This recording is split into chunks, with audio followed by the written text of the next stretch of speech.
We're going to take a moment here and practice some pelvic tilts and some cat-cow tilts. So what pelvic tilts or cat-cow tilts do is they create space in the back of the body. So they stretch out the back, they give your baby some more space to get into a good position for birth. And they also take the weight of your baby off of the back. So it can feel really nice, it can feel like a release. They also, because they do these things, they can help get your baby into a good position for birth. So there's something called optimal fetal positioning. So there is an ideal position that we want baby to be in when you go into labor to have a shorter, easier birth. That's what we all want, right? If baby's not in the best position, then it can take a little bit longer for them to rotate through the pelvis. Also, if you're in your pregnancy towards the end and your baby's kind of in a less than ideal position, you might have more discomfort in your body, more back pain, maybe sciatic pain. So we're trying to alleviate that as well.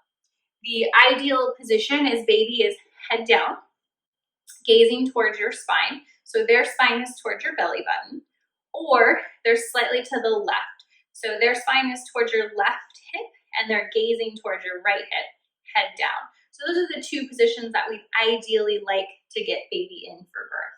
So we recommend that you do pelvic tilts a couple times a day, just whenever you remember, whenever you have time, maybe first thing in the morning, maybe also right before you go to bed, or anytime throughout the day if you're feeling a little achy.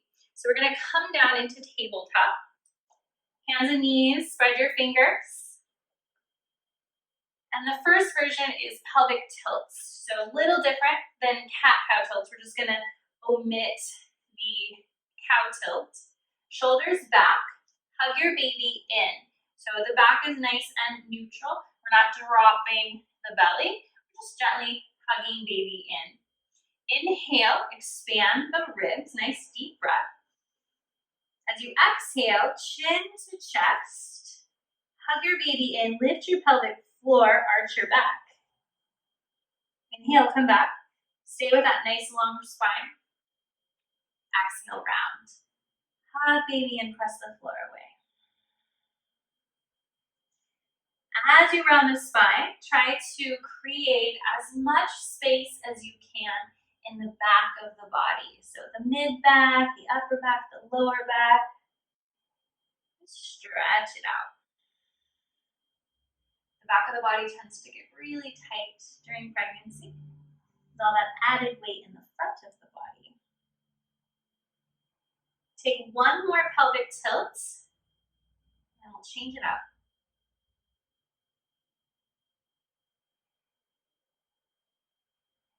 So now we're going to do the more traditional cat-cow tilt from yoga. The only difference is we don't want to over-arch the back. So a lot of times in yoga, we just drop the belly and lift the tailbone and lift the heart. Sometimes that can agitate the low back because we might already be standing like this because of all this extra weight from baby. So you're going to focus more on inhaling, lengthening the spine, slight lift, shoulders back, lift the heart.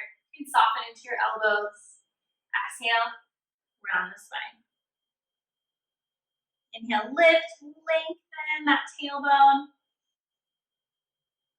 And round. Rocking forward and back might feel nice.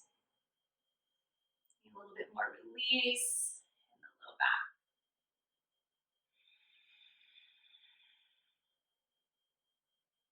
Just playing with these movements a couple times a day.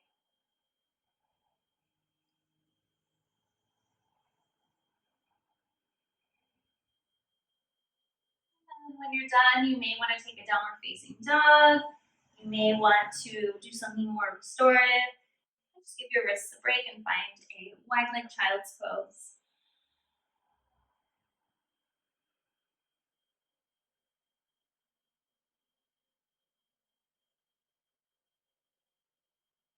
Just remembering to do those. And if you have any questions, feel free to let me know.